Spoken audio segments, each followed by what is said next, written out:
Baiklah, sebelumnya saya ucapkan dulu Assalamualaikum warahmatullahi wabarakatuh. Kita sudah masuk pertemuan minggu ketiga ya. Kita masuk pokok bahasan baru yaitu pengujian hipotesis ya. Ini merupakan materi penting dalam ilmu statistika ya. Hampir semua cabang ilmu itu membutuhkan ini ya, pengujian hipotesis. Gunanya untuk istilahnya menguji ya, apakah data hasil penelitiannya itu sudah memenuhi asumsi yang mereka teliti ya. Ya, ini ada kaitan erat dengan populasi dan sampel tentunya ya. Ya. Di statistika deskriptif dulu waktu kuliah statistika 1 saya sudah menjelaskan itu tentang populasi dan sampel. Oke, jadi hipotesis statistik itu merupakan pernyataan sementara yang kebenarannya itu harus diuji dulu. Ya. Nah, apa yang akan diuji di sini? Yang diuji itu adalah karakteristik atau sifat dari populasi. Populasinya boleh satu, boleh lebih. Ya. Jadi kita sebenarnya menguji itu karakteristik atau sifat populasi, bukan sampel. Ya. Dalam statistika, menguji hipotesis merupakan bagian penting untuk mengambil keputusan. Nah, saya ambil gambaran, misalkan seorang manajer produksi pabrik rokok. Agar rokoknya ini laku di pasaran, ya, maka dia harus membuat pernyataan. Misalkan begini, rata-rata kadar nikotin satu batang rokok hasil produksi pabrik ini, ya, tidak lebih dari 3 mg. Nah, pernyataan seperti ini itu dibuat dengan tujuan supaya pelanggan atau konsumen itu tidak takut untuk membeli rokok. Kalau kadar nikotinnya tidak lebih dari 3 mg kan berarti aman. Coba kalau manajer produksi menyatakan bahwa kadar nikotin satu batang rokok buatan pabrik ini ya, lebih dari 3 mg. Ya, maka konsumen yang paham, yang tentunya tidak akan membeli lebih dari 3 mg. Kalau 10 mg kan berarti bisa pingsan orang ngisap rokok. Ya, kadar nikotin yang berlebihan kan berbahaya itu. Bagi paru-paru berbahaya, ya. Wong di bawah standar aja masih berbahaya, apalagi kalau lebih, ya kan? Nah itu maksudnya. Ya, misalkan nanti diterapkan di bidang otomotif penjualan mobil, sama.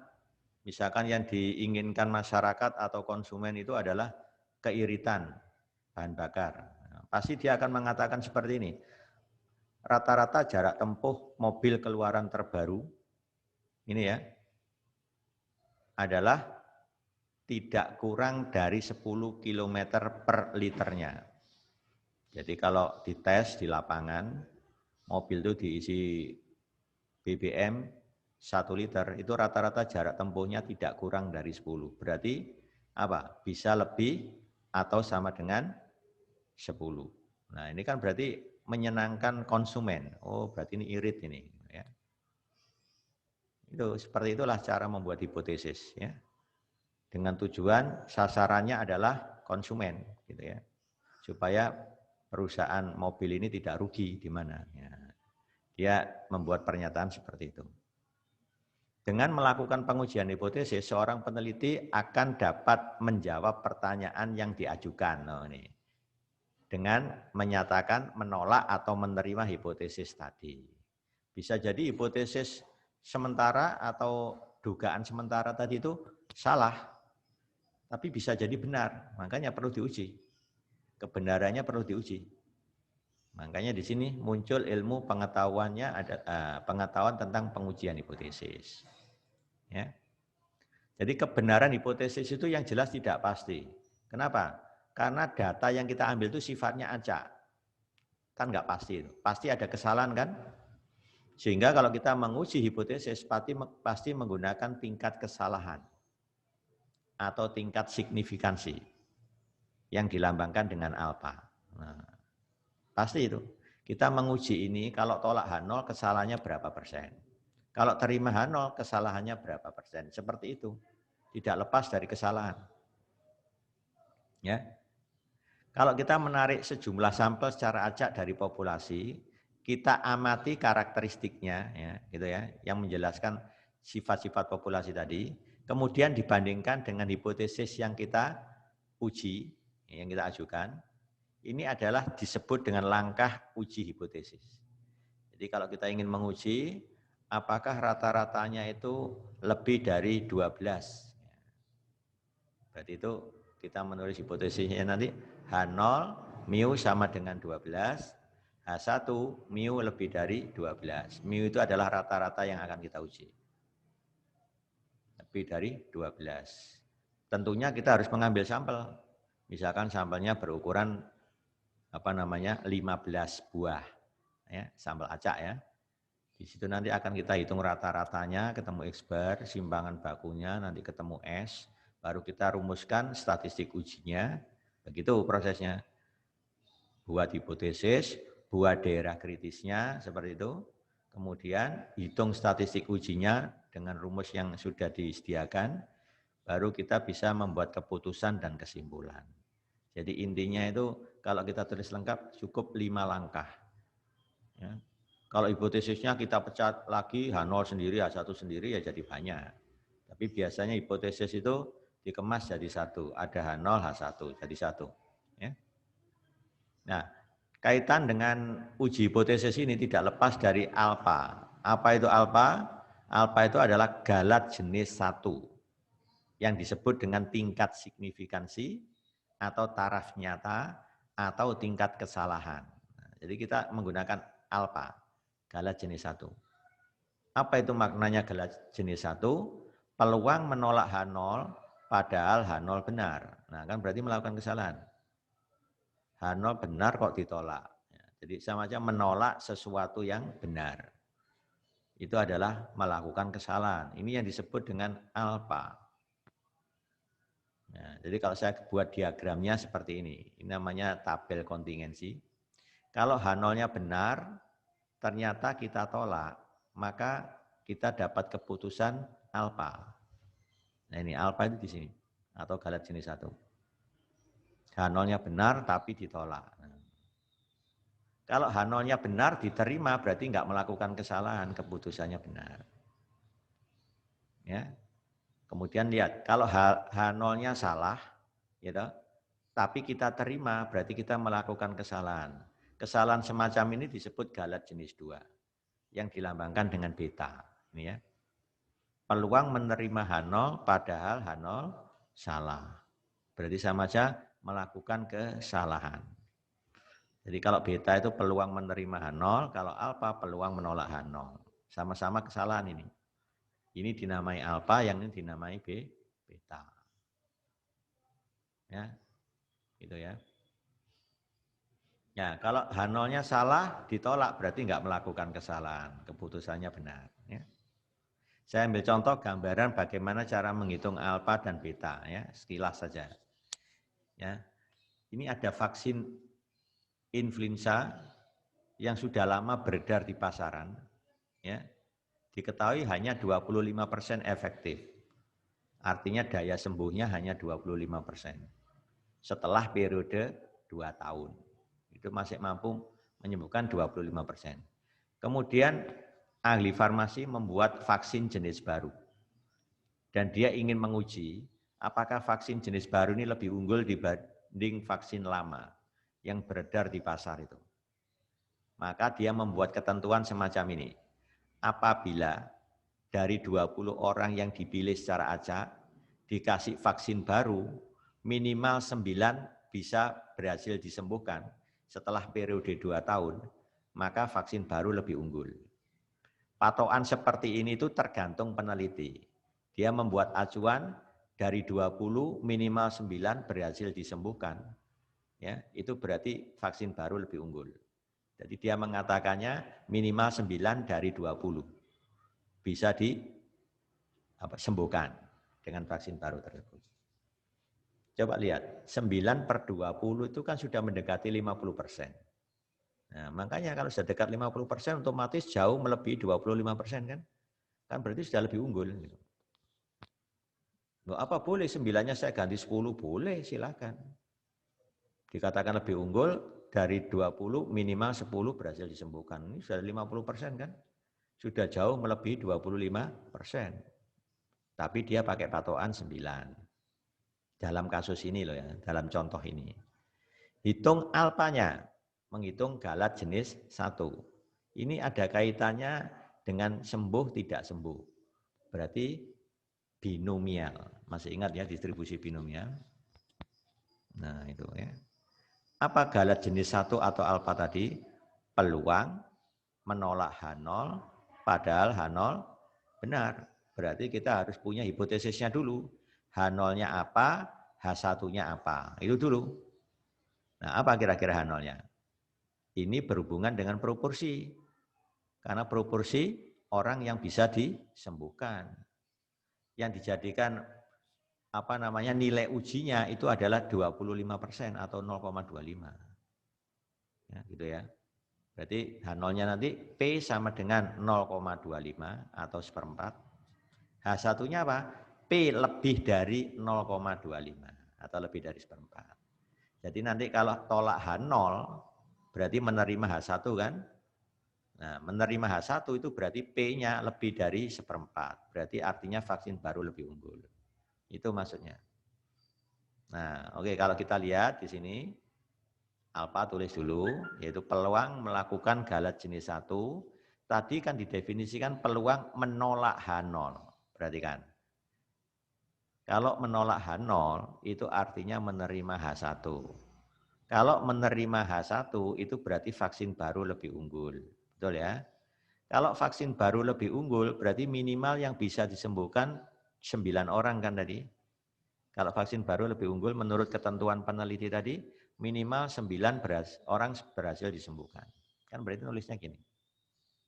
Ini sama aja peluang menolak H0 atau peluang X-nya lebih dari atau sama dengan 9. X di sini adalah banyaknya orang yang bisa disembuhkan dengan vaksin baru tadi. Ya, ingat, peluang menolak H0 padahal H0 benar. Kalau H0 benar tadi kan H0 P sama dengan seperempat. Nah, P-nya seperempat.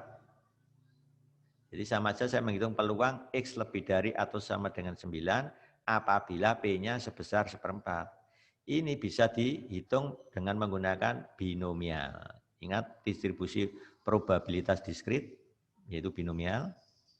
Nah, untuk menghitung ini saya harus menggunakan komplemennya. Kenapa? Karena tabel binomial itu kumulatifnya selalu kurang dari. Sementara ini kan lebih dari ini. Peluang X lebih dari atau sama dengan 9. Kalau dikomplemen jadi apa? 1 min peluang X kurang dari 9. Gitu ya. Kalau X kurang dari 9, padahal X-nya diskrit kan, berarti yang terdekat adalah 8. Jadi nanti hasilnya 1 min, ini sebenarnya peluang X kurang dari 8, kurang dari atau sama dengan 8. Yang asalnya tadi dari apa?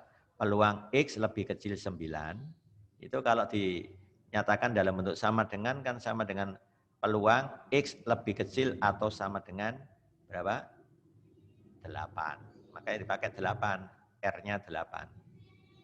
Baru binomial, N-nya pilih 20, P-nya pilih seperempat. Ini sudah kita bahas di statistika 1. Tolong buka kembali tabel binomial. Nanti nilainya di tabel ketemu sekian ini. Nah, berarti hasilnya nanti 1 dikurangi sekian ketemu 0,0409. Berarti peluang melakukan kesalahan tadi jenis 1, tingkat signifikansinya atau tingkat kesalahannya hanya 4%. Ya, jadi kalau si peneliti tadi membuat aturan bahwa minimal 9 orang berhasil disembuhkan, maka vaksin baru lebih unggul. Pernyataan yang dibuat ini tuh kesalahannya kecil, hanya 4%. Gitu loh maksudnya. Ya, ini kembali ke distribusi binomial lagi nih ya. Beda dengan yang kedua, jika H0 salah dan yang benar H1-nya adalah P sama dengan setengah. H0 tadi kan P sama dengan seperempat. Kalau itu salah, kan berarti harus diganti P-nya. P-nya misalkan aja setengah, ini yang benar. Hitung peluang melakukan gala jenis 2 atau lambangnya beta. Apa beta tadi? Peluang menerima H0 padahal H0 salah. Perhatikan, H0 salah. Kalau H0 salah berarti yang dipakai adalah H1 kan? Berarti nanti P yang Anda pakai adalah setengah. Kalau menerima H0 itu artinya apa? H0-nya salah kan? Nah, kalau H0 salah berarti yang benar H1. Ya kan? Berarti apa? Vaksin baru lebih unggul. Betul? Jadi ingat perumusannya kalau saya tulis gini. Nah, jadi peluang menerima H0. Kalau menerima H0 itu artinya apa? H0-nya tadi kan mengatakan P sama dengan 1/4. Berarti apa artinya? Vaksin baru tidak lebih unggul kan? Nah, ingat ya, H0 itu vaksin baru tidak lebih unggul. Sedangkan H1 vaksin baru lebih unggul. Nah, karena menerima H0 berarti yang dipakai kan H0. Kalau vaksin baru tidak lebih unggul kan berarti komplemennya. Jadi X kurang dari 9. Tapi kalau vaksin baru unggul berarti pakai ini. Kalau tidak lebih unggul berarti komplemennya kan jadi gini. Syarat tadi apa? Menerima H0 padahal H0 salah. Kalau H0 salah berarti yang benar H1. Jadi H1 tadi mengatakan P sama dengan setengah. Ya, P sama dengan setengah. Nah ini sama kita hitung pakai binomial. Kalau peluang X kurang dari 9 berarti maksimal berapa? 8 kan? Makanya pakai 8. Jadi ini kalau ngitung sama aja dengan peluang X lebih kecil atau sama dengan 8 bila P sama dengan setengah. Nah ini langsung aja saya ke sini. Ini langsung buka tabel binomial, N-nya 20, P-nya setengah, R-nya 8, nanti langsung keluar nilai ini. Jadi kesalahan jenis 2 sebesar 0,2517. Ya. Nah ini sebagai pengantarnya cara menghitung alfa dan beta. Ya. Nah sekarang kita lihat merumuskan hipotesis itu ada 3 cara. Ini namanya merumuskan hipotesis cara pertama. Anda lihat H0-nya itu selalu menggunakan tanda kesamaan. Tapi makna sebenarnya komplemennya dari H1. Nah, kalau theta lebih besar theta 0, komplemennya kan berarti bisa theta-nya kurang dari theta 0 atau theta-nya sama dengan theta 0. Betul nggak? Jadi komplemen dari tanda lebih besar itu adalah lebih kecil atau sama dengan. Nah ini sebenarnya tempatnya ada di H0. Loh, kok nggak ada sama dengannya Pak? H0 selalu ditulis sama dengan. Meskipun kenyataannya itu bisa lebih kecil atau sama dengan theta 0. Komplemen dari ini ya. Ini namanya uji satu arah sebelah kanan. Lihat, theta-nya lebih besar theta 0. Cara kedua menggunakan ini. Ini namanya uji satu arah tapi sebelah kiri. Untuk mengetahui jenisnya sebelah kanan apa sebelah kiri itu dilihat di H1 ini. Bukan di H0. Makna H0 di sini dengan H0 di situ itu beda. Kalau H0 di sini tadi apa? Theta-nya bisa lebih kecil atau sama dengan theta 0. Kalau makna di sini, theta-nya bagaimana? Bisa lebih besar atau sama dengan theta 0. Kan komplement dari ini. Nah, beda ya, meskipun penulisannya sama, tapi maknanya bisa beda. Jadi di sini itu maknanya H0 itu bisa lebih besar atau sama dengan theta 0. Cuma ditulis pakai kesamaan. Kenapa? Karena nanti ketika kita menghitung statistik uji yang dipakai yang sama dengan ini. Bukan yang tanda ketidaksamaan, bukan. Cara ketiga menggunakan uji 2 arah. Ya, atau tutil 2 arah. Berarti kalau theta tidak sama dengan theta 0 itu artinya bisa jadi kurang dari theta 0, berarti sebelah kiri kan. Bisa jadi lebih dari theta 0, sebelah kanan. Nah, ini namanya 2 arah. Ya, 2 arah. Nah, kalau 2 arah begini, komplemennya tidak sama dengan theta 0, berarti tepat sama dengan theta 0. Loh, beda kan? Simbol sama, maknanya bisa beda. Kalau di sini benar-benar theta sebesar theta 0. Nggak boleh kurang, nggak boleh lebih dari θ0. Pokoknya komplement dari ini. Ya, itu cara merumuskan hipotesis ada 3 cara. Ya. Nah, sekarang kita tuliskan secara umum. Kalau kita ingin menguji, pertama itu rumuskan hipotesisnya. Nah, yang saya bilang tadi ada 5 poin kan? Ya, hipotesisnya itu ya langsung H0, lawannya H1, langsung jadikan 1. Ini saya ambil contoh, H1-nya itu ujinya satu arah sebelah kanan. Sebagai contoh aja. Ya. Kemudian menghitung statistik uji yang sesuai. Nah, misalkan pakai uji T ya gunakan uji T. Pakai uji Z ya gunakan uji Z. Pakai uji Chi-square ya pakai Chi-square. Pakai F ya gunakan F, begitu aja. Membuat daerah kritis dengan tingkat signifikansi alfa. Loh, alfa yang digunakan adalah galat jenis 1, bukan beta. Ya. Membuat daerah kritis berdasarkan alfa yang diketahui. Baru membuat keputusan, terakhir membuat kesimpulan. Inilah garis besar kalau kita ingin menguji hipotesis.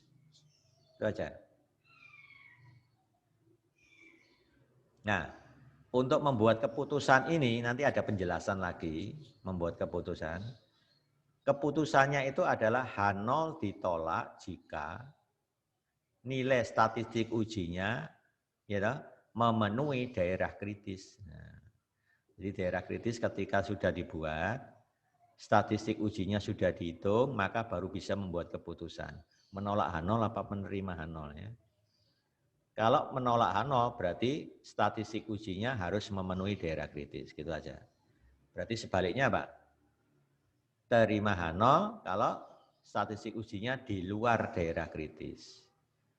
Nah, nanti saya jelaskan lagi untuk detailnya ya. Nah, kesimpulan ini paling gampang. Kalau membuat keputusannya tadi tolak H0, berarti yang dipakai adalah H1. Kan ini ditolak. Nah, berarti apa kesimpulannya? Θ-nya lebih dari θ0 gitu aja. Ya. Ya, sekarang saya masuk ke pengujian rata-rata dulu. Ya. Masalah menguji rata-rata ini sangat banyak kegunaannya.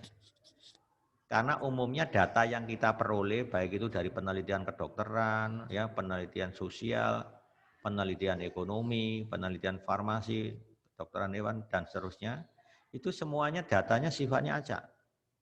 Ya. Acak. Yang muncul itu acak. Coba kalau kita treatment ya. Ini ada pasien 1, 2, 3, 4, 5. Katakan ada 10 pasien. Dikasih obat dengan dosis yang sama. Ya toh? Terus kadar airnya yang diminum itu juga sama.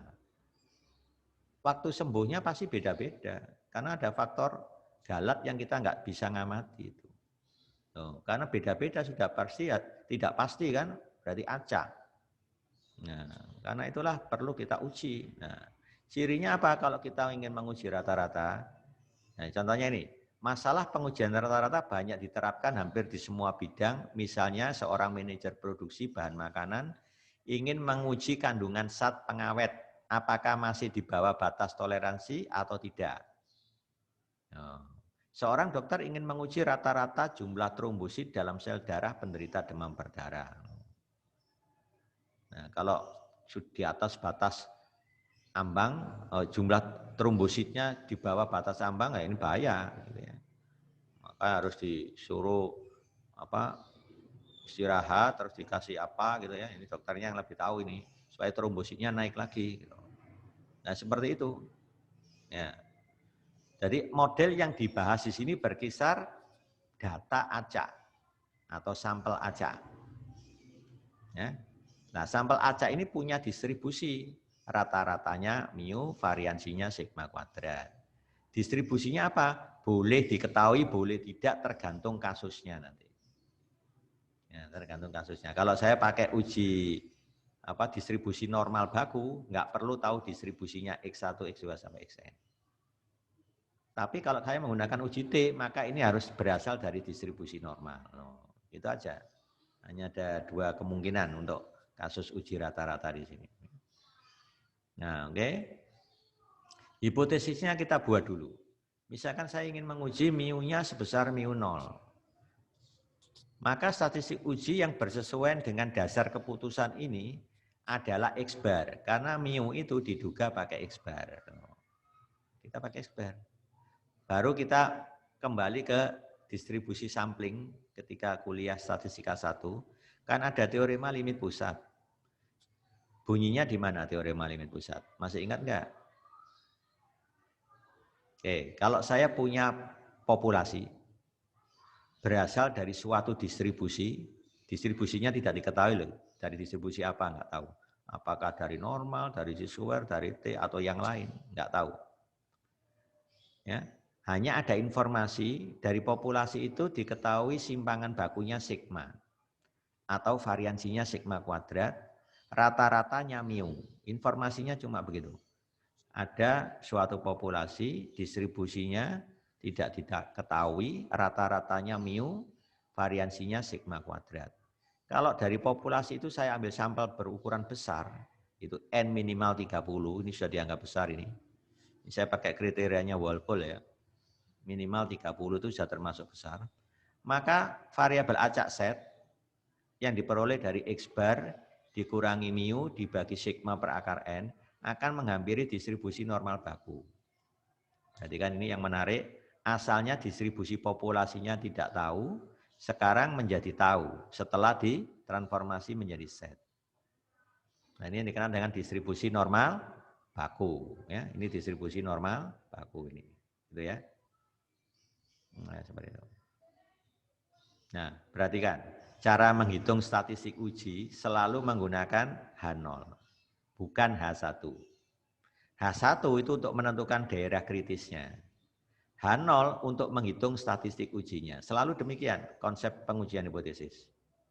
Ini distribusinya normal baku, berarti sudah distribusi eksak ini. Gambarnya normal baku itu bisa digambar.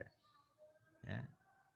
Ketika kita belajar distribusi sampling kan sudah dikenalkan itu. Gambarnya distribusi normal baku. Ya, seperti itu. Nah, ini statistik ujinya ya. Nah, kasus yang kedua, bagaimana kalau sekarang sampelnya ini berasal dari suatu distribusi normal. Jadi di sini harus ada petunjuk populasinya berasal dari distribusi normal dengan rata-ratanya mu. Tapi variansinya tidak diketahui. Nah, populasi berasal dari distribusi normal, rata-ratanya mu, variansinya tidak diketahui. Kalau saya ambil sampel acak dari populasi normal tadi, di mana ukurannya kecil, kurang dari 30 kan, maka variabel acak T, ya, T ini yang menemukan para mahasiswa, ya, makanya dikenal dengan T student. T student. X bar min mu dibagi S per akar N. Nah, di sini tidak menggunakan sigma. Kenapa? Karena sigmanya tidak diketahui. Pakai S. Ternyata ini menghampiri distribusi T student. Nah, T student. Derajat bebasnya adalah N-1. Sampelnya kecil. Ya, ini asalnya distribusi T student itu dari pengamatan variabel acak. Yang ukurannya adalah kecil, diperoleh dari populasi normal, simpangan bakunya tidak diketahui. Itu aja prosesnya. Hanya mu saja yang diketahui. Ya. Ingat ya, rumusnya T mirip dengan set kan? Nah, cuma di sini pakai S. Apa S? S adalah simpangan baku sampel. Nah, itu aja bedanya. Ini berdistribusi T derajat bebas N-1. Ya. Nah, itu prosesnya. Nah, sekarang kasus yang ketiga. Kalau saya punya dua populasi saling bebas, ya, masing-masing distribusinya tidak diketahui, ya, saling bebas itu artinya saling independen. Ya, tapi variansi populasi 1 dinamai sigma 1 kuadrat, variansi populasi 2 sigma 2 kuadrat. Ini diketahui. Rata-ratanya pun juga diketahui mu1 dan mu2. Maka variabel acak set, yaitu ini rumusnya, X bar 1 min X bar 2 dikurangi mu1 min mu2 dibagi akar ini menghampiri distribusi normal baku. Nah, ini kan juga pengembangan dari yang pertama tadi. Cuma yang pertama tadi satu populasi, pakai teorema limit pusat tadi. Nah, ini dua populasi saling bebas, masing-masing distribusinya tidak diketahui. Mu1 dan Mu2 diketahui, varian 1 dan varian 2 diketahui. Itu aja. Ini akan berdistribusi normal baku. Ya, nah, ya. Itu teorinya. Sekarang kalau kita asumsikan variansinya sama, sigma 1 kuadrat dan sigma 2 kuadrat itu sama, saya ganti nama dengan sigma kuadrat, maka rumus ini akan berubah jadi itu. Ya kan? Coba sigma 1 kuadrat saya ganti dengan sigma kuadrat. Sigma 2 kuadrat saya ganti dengan sigma kuadrat. Maka sigma kuadrat keluar dari tanda akar, jadi sigma kan? Jadi ini sebenarnya kasus khusus dari itu apabila diasumsikan varian kedua populasi sama. Itu aja. Ya. Nah, sekarang beda dengan kasus yang keempat ini. Saya punya dua populasi saling bebas, masing-masing berasal dari distribusi normal. Rata-rata masing-masing mu1 dan mu2, simpangan baku kedua populasi tidak diketahui dan diasumsikan sama. Loh, ini yang penting. Jadi variansi populasi 1 itu sigma 1 kuadrat, variansi populasi 2 itu namanya sigma 2 kuadrat, tapi ini tidak diketahui. Sigma 1 kuadrat dan sigma 2 kuadrat tidak diketahui, tapi diasumsikan sama. Mungkin maksudnya. Kalau itu yang terjadi, dari populasi 1 diambil sampel N1 ukurannya kecil, N2 juga ukuran kecil diambil dari populasi kedua, maka variabel acak T ini rumusnya, akan menghampiri distribusi T derajat bebasnya N1 ditambah N2 min 2. Ini derajat bebas dari distribusi T ini. Nah, apa SP itu? SP itu simpangan baku gabungan. Diperoleh dari mana SP itu? Dari ini. Ini namanya variansi gabungan. Melibatkan variansi sampel pertama dan ukuran sampel pertama. Ditambah variansi sampel kedua dengan ukuran N2. Dibagi ini. Jadi nanti kalau Anda ngitung, ya ini hitung dulu. Setelah SP kuadratnya diperoleh, tinggal di akar ketemu SP kan. Baru bisa menghitung statistik uji. N1, N2 diketahui, X bar 1, X bar 2 dihitung dari sampel. Mu1 min mu2 diperoleh dari hipotesis 0. Itu aja. Maka dapat statistik uji. Ya, nanti proses menguji seperti itu. Ini dengan asumsi variansi sama, variansi kedua populasi sama, tetapi tidak diketahui. Ya. Bagaimana kalau variansi kedua populasinya itu tidak diketahui tapi diasumsikan berbeda? Maka kasusnya jadi begini. Nah, T hitungnya jadi begini sekarang. Atau statistik ujinya jadi begini. Enggak ada SP kuadrat sekarang. Nah, ingat ya, bahwa SP kuadrat ini sebenarnya penduga inilah. Variansi yang diasumsikan sama tadi itu diduga pakai SP kuadrat. Karena di sini variansi berbeda berarti enggak ada SP kuadrat, ya kan? Berarti ini akan menghampiri distribusi T, nah rumusnya seperti ini. Tapi derajat bebasnya dihitung dari V ini. Bukan dari N1 plus N2 min 2, tapi dari V ini. Nah, penghitungan V ini pada umumnya desimal. Jarang sekali bulat. Padahal derajat bebas itu kan harus bulat. Berarti nanti hasilnya harus dibulatkan ke bawah. Misalkan ketemu 17,81 misalnya. Nanti V-nya harus 17, jangan 18. Ini aturannya memang dibulatkan ke bawah. Ya. Kalau 17,5 ya tetap aja 17. 17,4 ya 17.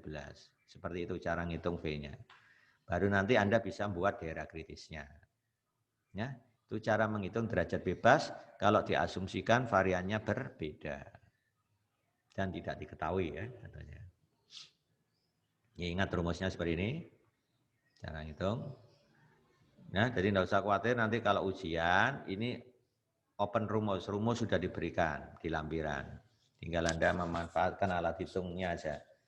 Gunakan kalkulator yang ada ya.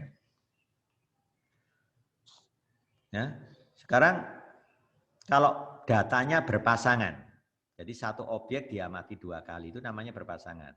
Jelas pengamatan pertama dan kedua ini tidak bebas, berarti saling bergantung. Itu namanya data berpasangan. Ya. Asumsinya apa? Pengamatan pertama dan pengamatan yang kedua itu berasal dari distribusi normal. Yang disebut uji T berpasangan. Ya. Nah, rumusnya ini statistik ujinya. Rata-rata dari selisih tadi dilambangkan dengan D bar. Ya, mu D itu adalah yang akan kita uji. Selisih rata-ratanya sebesar mu D. Ya, selisih rata-ratanya sebesar mu D. Ya, SD itu simpangan baku D. Nanti saya tunjukkan apa maksudnya ini. N itu ukuran sampelnya. Ini ternyata berdistribusi T derajat bebasnya N-1. Nah, sudah. Kalau kita hanya mengambil sampel 10 berarti derajat bebasnya 9. Rata-rata D dan simpangan baku D ini dihitung dari selisih antara data sebelum dengan data sesudah. Sebut saja yang berindeks 1 itu rata-rata sebelum, ini rata-rata sesudah, gitu ya. Nah, itu cara menghitung rata-rata D dan simpangan baku D, ya. Ini yang disebut dengan data berpasangan, ya. Oke, jadi datanya nanti berupa ini, setelah diperoleh pengamatan sebelum dan pengamatan kedua, di mana dia saling berpasangan, maka baru dapat D1 sampai Dn. D1 itu data sebelum kurangi data sesudah pada pengamatan pertama. Kalau D2, data sebelum dikurangi data sesudah pada pengamatan kedua, gitu, dan seterusnya. Dari sini saya bisa dapatkan rata-rata D dan simpangan baku dari D ini, ya. D0 diperoleh dari hipotesis 0. Sudah, itu aja cara ngitungnya. Secara ringkas, cerita yang saya sampaikan tadi itu kalau saya buat tabel jadi seperti ini. Nah, ada 6. Ya. Pertama apa? Kita ingin menguji hipotesis 0 bahwa mu-nya sebesar mu 0. Lawannya adalah H1, misalkan yang saya terangkan yang ini dulu. Ini namanya uji satu arah sebelah kiri. Ya, uji satu arah sebelah kiri. Misalkan statistik uji yang digunakan adalah set. Tadi sudah saya jelaskan kapan kita menggunakan set. Kalau kita punya populasi, distribusinya tidak tahu, simpangan baku populasi diketahui, ya kan? Maka kita bisa menguji pakai set. Rumusnya X bar min mu 0 dibagi sigma per akar N. Tapi catatan sampel yang diambil ukurannya besar. Ini pemakaian hipotesis yang pertama, ya, sampelnya besar. Simpangan baku populasi diketahui, itu aja kuncinya. Dan ini pun juga berlaku kalau simpangan bakunya tidak diketahui. Seandainya distribusi populasi tidak tahu, sigmanya tidak diketahui juga, sampelnya kan berukuran besar tadi N-nya. Maka dari sampel tadi kita bisa menghitung simpangan baku sampel. Nah, yang dilambangkan dengan S. Lah S itu menggantikan sigma ini nanti. Ya, jadi diduga pakai S ini. Itu saja caranya, ya. Kalau seandainya simpangan baku tidak diketahui. Untuk daerah kritisnya, itu adalah set kurang dari min set alfa. Nah, ini kalau saya menguji satu arah sebelah kiri, maka daerah kritisnya seperti itu. Sekarang kalau saya menguji satu arah sebelah apa ini? Kanan kan, mu-nya lebih dari mu 0. Jangan lupa mu 0 itu nilai yang diuji loh ya. Mu itu parameter populasi. Jadi misalkan saya ingin menguji rata-ratanya sebesar 10, berarti mu 0-nya 10.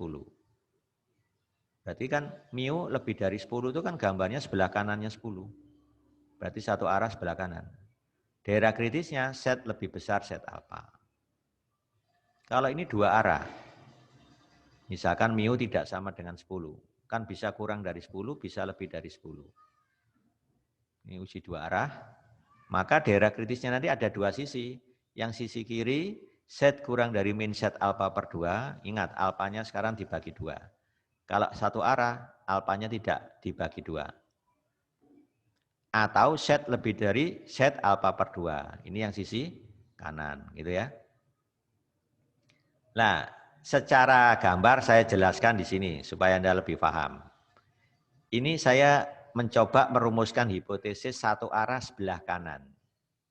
Nah, saya cek dari H1. Ini kan lebih dari mu 0 kan berarti satu arah sebelah kanan. Misalkan distribusi yang saya pakai di sini normal. Nah, seperti tadi. Distribusinya adalah normal kan? Normal baku. Gambarnya distribusi normal baku kan seperti ini. Rata-ratanya tepat 0. Puncaknya jatuh di 0. Ini berarti daerah set yang negatif. Ini daerah set yang positif. Tingginya ini adalah F-setnya. Fungsi kepadatan peluang dari distribusi normal baku. Nah, karena ujinya itu satu arah sebelah kanan, berarti saya menempatkan titik kritisnya harus sebelah kanan. Lambangnya set alfa. Masih ingat waktu kita membahas pendugaan atau selang kepercayaan, set alfa itu suatu nilai set, sedemikian hingga luas daerah sebelah kanannya di bawah kurva distribusi normal baku, di atas sumbu set seluas alfa. Kan gitu. Ya kan? Ini namanya titik kritis. Nah, yang saya arsir ini namanya daerah gelap. Yang ini daerah terang. Daerah gelap ini dinamakan daerah tolak H0 atau daerah kritis. Nah, ingat ya. Jadi nanti kalau nilai set hitung Anda, ya, set hitung ini, nah, ketika ini Anda hitung, ketemu suatu nilai kan, seandainya dia masuk daerah gelap, set hitungnya masuk di sini, maka keputusan kita adalah menolak H0. Karena set hitung Anda jatuh di daerah gelap. Tapi kalau setnya jatuh di daerah putih, daerah terang, berarti terima H0. Cuma ada dua aja. Tolak 0, terima 0, gitu aja. Nah, berarti bagaimana menentukan daerah kritisnya yang berhubungan dengan H1 tadi? Karena ujinya satu arah sebelah kanan, berarti setnya itu harus berada di sini. Berarti kalau saya tulis, set hitungnya adalah, daerah kritisnya adalah set lebih dari set alfa. Nah, makanya muncul ini, set lebih dari set alfa. Ini untuk menguji satu arah sebelah kanan. Gitu ya. Nih, gambarnya seperti yang baru saya terangkan tadi. Ya, sekarang bagaimana kalau sebelah kiri? Mu kurang dari mu 0, sebelah kiri kan? Maka nanti daerah kritisnya set lebih kecil dari min set alfa. Oke, kalau saya terangkan secara gambar jadi begini. Nah, ini yang sebelah kiri. Mu-nya kurang dari mu 0 kan? Berarti titik kritisnya taruh sebelah kiri. Ingat, karena distribusinya simetri di 0, maka kalau sebelah kanan tadi set alfa, sebelah kirinya tinggal di min aja. Min set alfa. Kan simetri ini, berlawanan. Arsir sebelah kiri, ini daerah tolak 0 atau daerah gelap. Luasnya sama yaitu alfa. Berarti nanti daerah kritisnya apa? H0 ditolak jika set kurang dari min set alfa. Nah, ini kan daerah gelapnya. Sehingga muncullah set kurang dari min set alfa. Nah, kalau yang dua arah, nah ini kan dua arah ini. Maka daerah kritisnya seperti ini. Penjelaskan gambarnya adalah ini. Nah, berarti harus ada dua arah. Ini yang sisi kiri luasnya jadi alfa per 2. Yang kanan alfa per 2, kalau ditotal kan sama dengan alfa juga. Karena kita menguji dengan tingkat signifikansi alfa kan.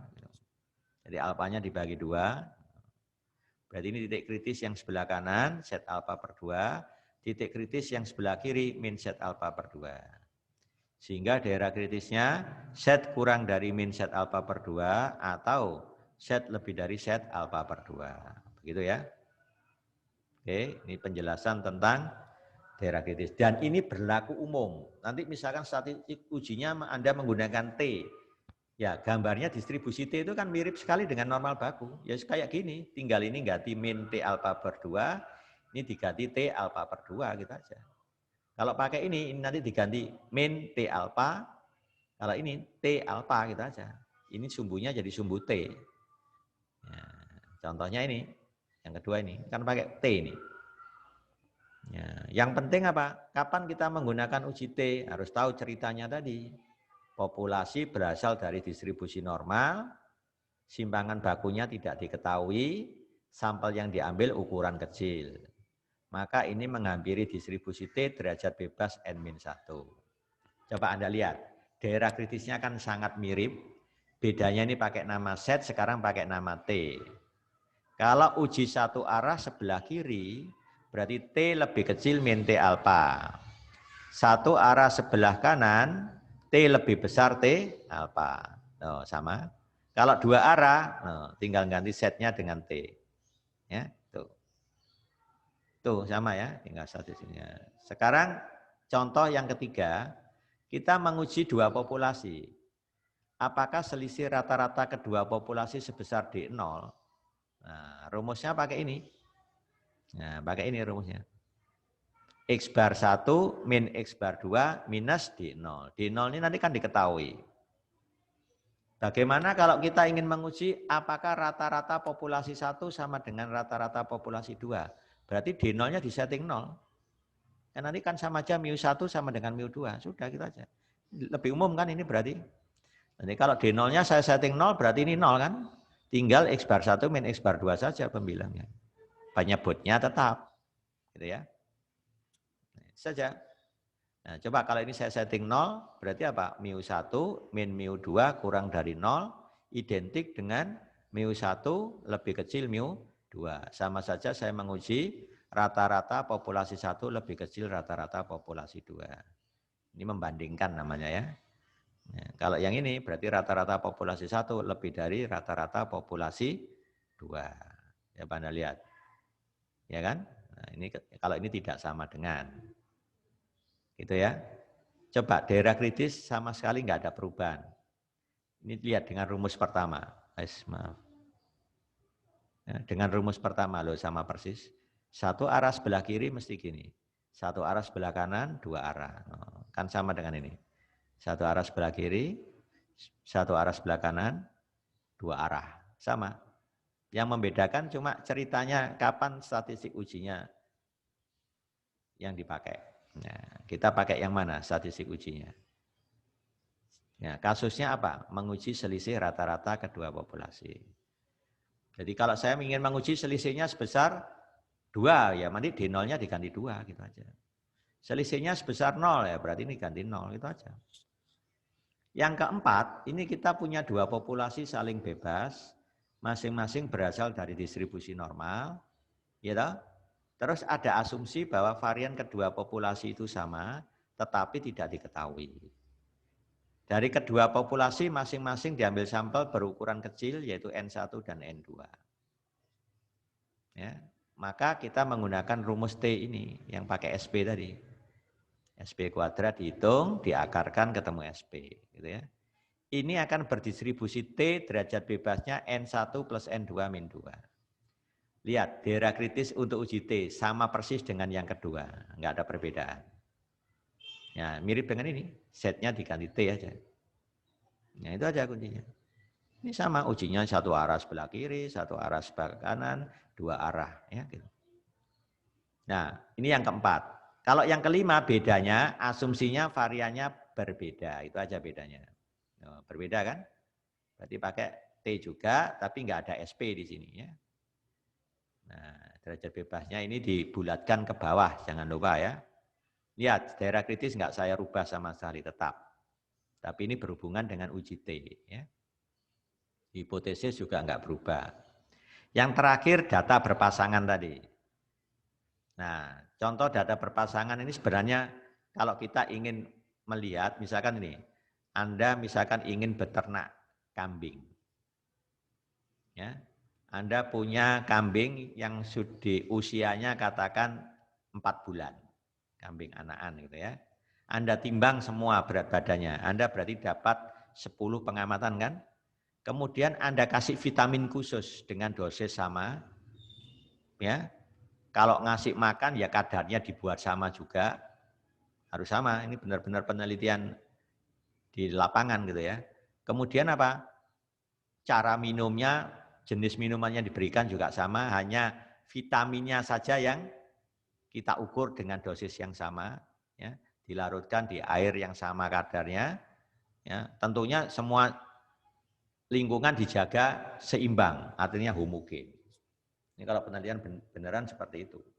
Cuma kalau di alam agak sulit melakukan itu ya. Ya dianggap aja sudah homogen begitu. 1 bulan kemudian ditimbang kembali. Kambing yang pertama tadi, yang beratnya X1 sekarang berubah jadi Y1. Kambing kedua yang asalnya X2 berubah jadi Y2. Nah, baru dapat DI. D1 selisih X1 min Y1 gitu. D2 selisih X2 min Y2 sampai D yang ke-10. Dari data D tadi, hitung rata-ratanya, dibar, simpangan bakunya SD, ketemu sudah. Itulah prinsipnya.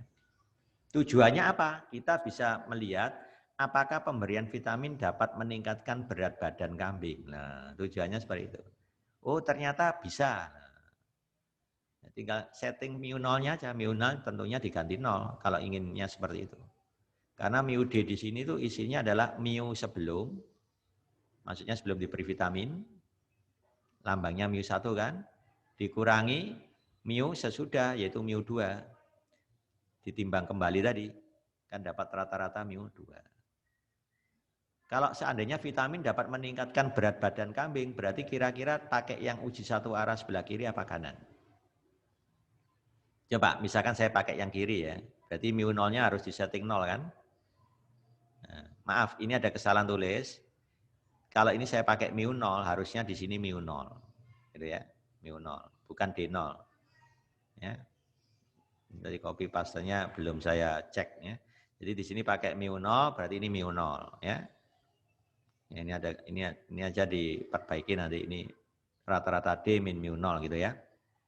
Oke. Kalau tadi saya ingin menguji apakah pemberian vitamin dapat meningkatkan berat badan kambing. Berarti kira-kira pakai satu arah sebelah kiri apa kanan? Jawabnya adalah sebelah kiri. Kenapa? Dengan menyeting mu 0-nya 0. Coba kita lihat. Kalau ini saya ganti 0, berarti mu D-nya kurang dari 0 kan? Padahal mu D tadi itu apa? Mu 1 min mu 2 kurang dari 0. Betul enggak? Berarti kan sama aja mu 1 lebih kecil mu 2. Artinya apa? Mu 2-nya lebih besar mu 1. Padahal mu 2 itu setelah diberi vitamin kan, rata-ratanya lebih besar daripada rata-rata sebelum diberi vitamin. Kan berarti pemberian vitamin dapat meningkatkan berat badan kambing. Berarti nyetingnya pakai uji satu arah sebelah kiri, di mana mu 0-nya diganti 0. Nah itu kan kasus khusus. Nah itu gunanya menguji data berpasangan tadi. Ya. Lihat, daerah kritis saya tidak merubah sama sekali, persis sama ini. Baik data berpasangan, 2 populasi, 1 populasi sama daerah kritis. Yang penting tuh tahu masalahnya, pakai berpasangan apa tidak. Gitu. Nanti struktur datanya mirip, ini dengan ini mirip, cuma ceritanya beda. Gitu. Statistik ujinya juga beda tentunya. Gitu ya. Nah ini saya coba berikan contoh 2 dulu, contoh 2. Perusahaan farmasi Paros memproduksi obat jenis tertentu yang masa pakainya menghampiri distribusi normal. Nah, ini sudah jelas populasinya berasal dari distribusi normal dengan rata-rata 800 hari dan simpangan baku 40 hari. Berarti ini adalah apa? Mu-nya, ini sigmanya. Sampel acak berukuran 30 sudah termasuk sampel besar. Apalagi populasinya sudah diketahui normal. Padahal teorema limit pusat kan mengatakan distribusinya tidak harus tahu kan. Wong tidak harus tahu saja nanti kalau dihampiri jadi normal baku. Apalagi tahu, ya lebih normal baku lagi gitu ya. Ini bahasa logikanya begitu, teorema limit pusat. Distribusinya nggak harus tahu. Seandainya diketahui boleh enggak? Ya boleh, wong tidak harus tahu kok. Ya, jadi mu-nya 800, sigmanya 40. Sampel acak 30, berarti ini N. Diperoleh rata-rata masa pakainya 788 hari, berarti ini X bar.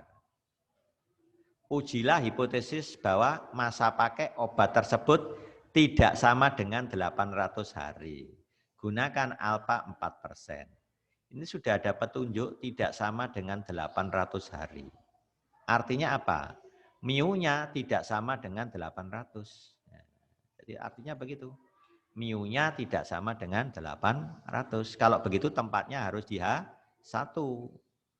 Berarti H0-nya, mu-nya sama dengan 800, tepat 800-nya.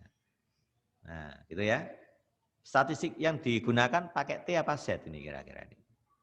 Untuk kasus ini. Ingat, sampelnya besar, berarti langsung mengarah ke Z. Nah, coba ini pakai Z. Cara jawabnya seperti ini nanti kalau Anda ujian. Ya. Nanti nilai itu seperti ini. Pertama, rumuskan dulu mu. Harus ada penjelasan tentang mu. Mu rata-rata masa pakai obat sesungguhnya. Baru hipotesis ditulis lengkap, ada H0, H1. H0 versus atau lawan H1. Kan ini sudah diketahui tadi pertanyaan tadi. Berarti nanti H0-nya komplemennya ini ya berarti persis sama 800. Boleh juga Anda pakai pernyataan begini. H0 rata-rata masa pakai obat sebesar 800 hari. Kalau pakai pernyataan. H1 rata-rata masa pakai obat sesungguhnya tidak sama dengan 800 hari. Gitu. Nggak perlu pakai pemisalan lagi. Itu cara merumuskan hipotesis. Ya. Bisa pakai cara simbol tapi keterangannya harus ada. Bisa pakai pernyataan langsung. Terserah. Anda pilih yang mana. Nah, baru statistik uji dihitung. Pakai normal baku kan rumusnya. X bar-nya tadi diketahui 788. Mu-nya juga diketahui 800. Sigmanya diketahui, N-nya diketahui. Nilainya min 1,64. Ini namanya set hitungnya. Daerah kritis untuk alfa 4%, perhatikan, ini ujinya dua arah loh. Perhatikan dua arah. Berarti daerah kritisnya set lebih kecil min set alfa per 2, ya kan? Atau set lebih besar set alfa per 2. Nah, padahal set alfa per 2 itu kalau dihitung ketemu 2,06. Masih ingat caranya ini? Kalau mencari set 0,02 berarti harus Anda komplement dulu. 1 dikurangi 0,02 hasilnya 0,98. Nah, 0,98 itu Anda bisa cari di sini. Nah, di sini. Ini kan distribusi normal baku ini. Cari di sini 0,98, nanti menunjuk baris sama kolom berapa. Itulah namanya set alfa per 2. Ini 0,97 naik. Nah, ini 98 ini ada. Sini mengecil ya. 981, ini. Boleh pakai ini yang paling dekat. Boleh pakai ini 0,9803 boleh. Atau 0,9798 boleh. Kalau misalkan saya pakai ini berarti barisnya 2.0, kolomnya 0.05. Berarti Anda boleh menggunakan 2.05 atau 2.06. Ya. Di cara baca tabelnya, ingat kembali saya sudah pernah nerangkan dulu. Nah, sekarang yang saya pakai di sini 2,06, gitu ya. Ini daerah kritis sudah dibuat, statistik ujinya juga sudah dihitung, sudah cek. Nilai set hitung ini berada di daerah gelap apa enggak? Namanya daerah gelap. Ternyata tidak kan? Ini masuk daerah terang ini.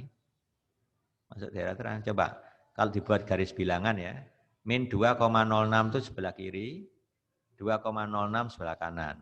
Yang diarsir arahnya kiri sama kanan. Min 1,64 kan di antara itu. Kan berarti masuk daerah terang. Berarti keputusannya adalah terima H0. Menerima H0 karena nilai set min 1,64 di luar daerah di luar daerah kritis ya. Baru kesimpulannya adalah apa? Karena terima 0 berarti masa pakai obat sebesar 800 hari, gitu aja. Nah, ini cara jawabnya seperti itu. Sekarang saya peragakan, ya. Bagaimana kalau seandainya saya punya studi kasus seperti ini? Nah, ini saya ceritakan biar tahu Anda punya pengalaman nanti kalau terjun di lapangan ya. Penelitian dilakukan untuk mengetahui rata-rata pemakaian listrik per bulan dalam Rp1.000. Ya, satuannya Rp1.000. Di kelurahan tertentu, perlu saya sebutkan. Untuk tujuan tersebut diambil sampel acak sebanyak 40 rumah tangga. 40 rumah tangga. Di kelurahan tersebut. Saya ngambilnya acak aja nih. Mungkin yang terpilih dari RT berapa, saya nggak tahu nih. 40. Datanya disajikan dalam worksheet Minitab dengan nama file data listrik. Gunakan tingkat signifikansi alfa 5% untuk menguji apakah rata-rata pemakaian listrik per bulan suatu rumah tangga di kelurahan tersebut tidak kurang dari Rp550.000. Perhatikan maknanya. Tidak kurang dari Rp550.000 itu maknanya sama dengan apa? Bisa lebih dari 550.000, bisa sama dengan 550.000. Betul enggak? Itu dulu yang harus dicermati. Ini bahasa logika loh ya. Jadi makna yang terkandung di sini tidak kurang dari Rp550.000. Itu maknanya bisa sama dengan 550.000, bisa lebih dari 550.000. Betul ya? Karena pernyataannya ini mengandung unsur sama dengan atau kesamaan, mengandung unsur kesamaan, maka tempatnya ini adalah di H0. Nah, tempatnya di H0. Kalau begitu H1 apa? Komplemennya H0. Berarti mu-nya kurang dari 550. Nah, jadi perumusannya seperti ini. Jadi makna H0 sebenarnya di sini itu minimal 550.000 atau lebih. Cuma ditulis pakai kesamaan. Lah yang H1 komplemennya ini kan jadi kurang dari 550. Ya, gitu ya. Nah, ini saya tulis pakai simbol ya supaya jelas. Kalau pakai pernyataan langsung juga boleh, cuma nanti kurang jelas di sininya. Jadi penting ya merumuskan hipotesis ini jangan sampai salah. Fatal nanti kalau ini salah.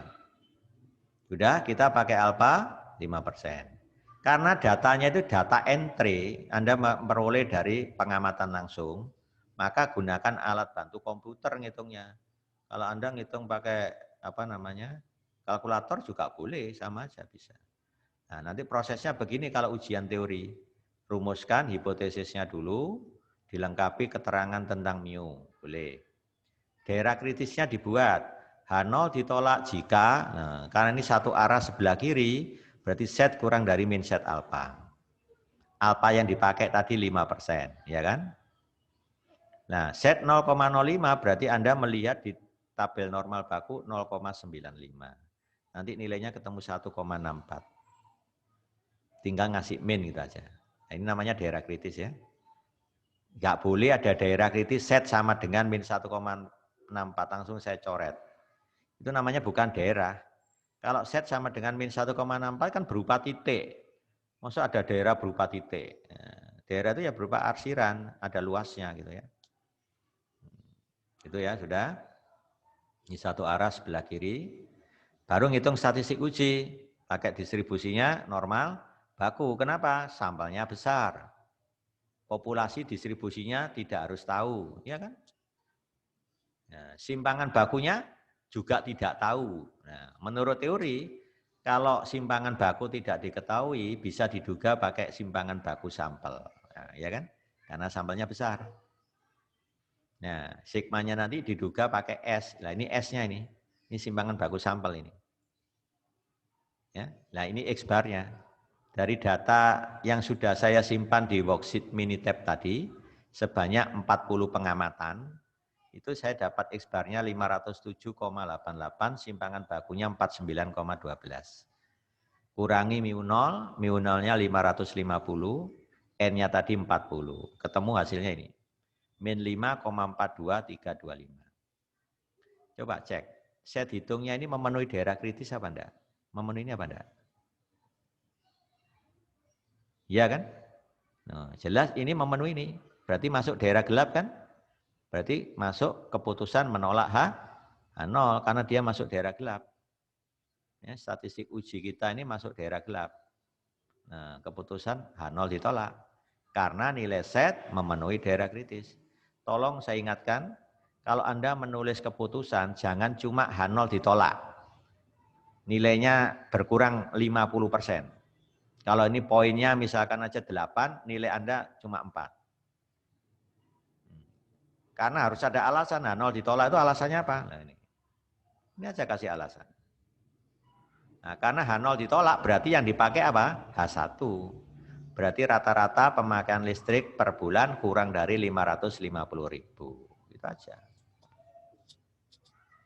Ya, itulah cara menjawabnya. Sekarang kita peragakan dengan Minitab. Ini tadi secara teori jawabnya begitu ya. Kalau kita peragakan dengan Minitab, ya jawabannya seperti ini. Ini tadi datanya sebanyak 40 pengamatan, ya kan? 40 pengamatan. Ini Anda survei langsung dengan minta struk pembayaran sudah bisa. Bayangkan populasinya rumah tangga di kelurahan tertentu. Kalau datanya setiap bulan bahkan setiap tahun ada kan. Kalau Anda ngitung jumlah populasinya kira-kira ada berapa?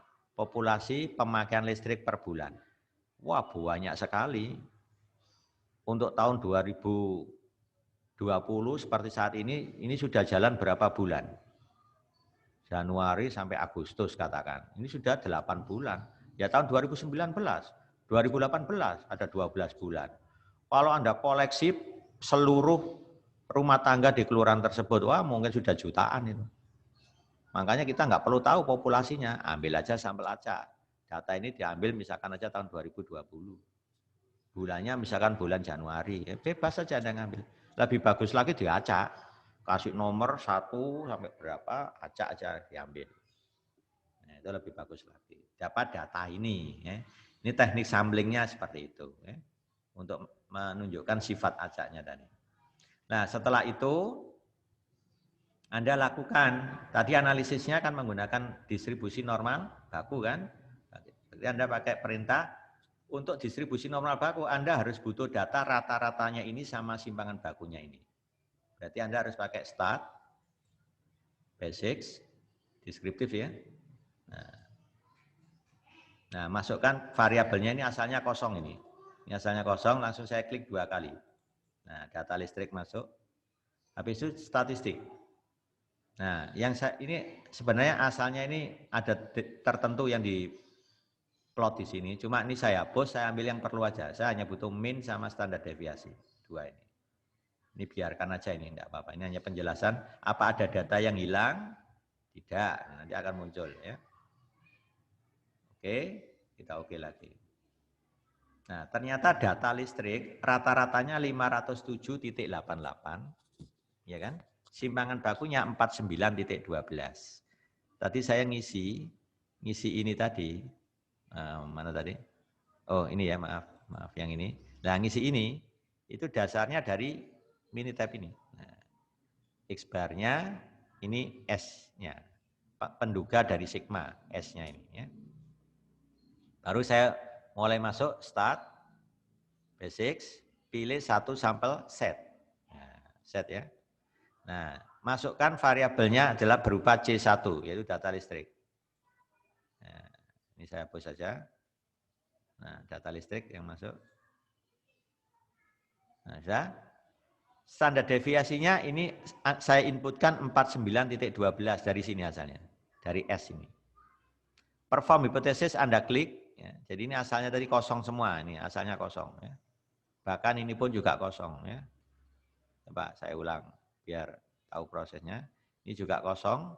Nggak ada data di sini. Nah, ini kosong. Nah, pertama Anda klik di sini. Sampel in kolomnya diklik 2 kali. Nah, setelah itu di sini aktifkan. Masukkan simpangan bakunya nih 49,12. 49,12. Perform hipotesis diklik. Nah, akan muncul di sini. Tadi kan kita ingin menguji di 550 kan? Coba lihat. Nah, menguji di 550 dengan alternatifnya kurang dari, berarti less than. Ya. Di Minitab nanti nulisnya 550 baru option. Kita menguji pakai alpha berapa tadi?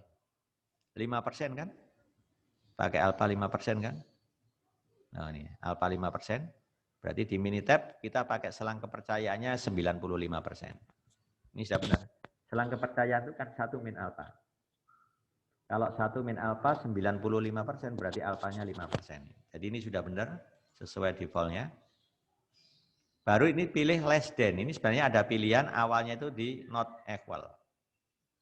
Terus saya pindah ke less than. Ini artinya kurang dari berapa tadi?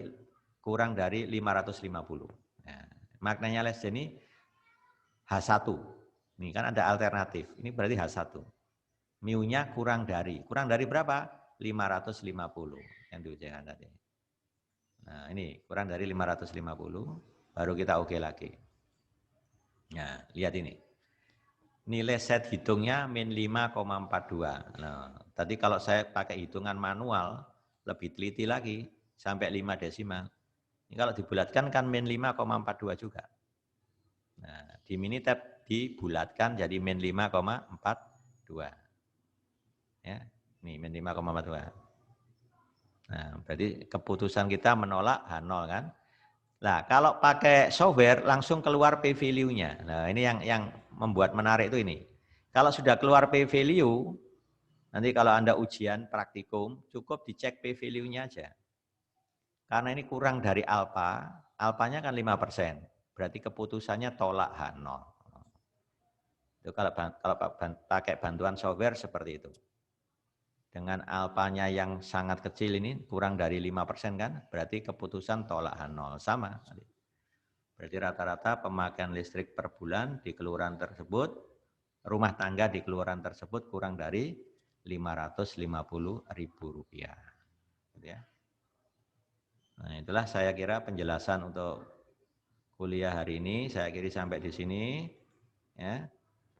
Kalau ada yang mau bertanya nanti bisa ke WA. Jadi nanti tolong grupnya nanti ya. Jadi hostnya di grup itu seperti biasa saya minta nanti ketua komtingnya ya. Di grup itu nanti yang mengkoordinasi kalau ada pertanyaan. Barangkali ada yang kurang jelas bisa tanya langsung ke saya ya. Juga boleh ya. Melalui WA ya, di WA aja. Ya. Saya kira cukup sekian, saya akhiri. Assalamualaikum warahmatullahi wabarakatuh.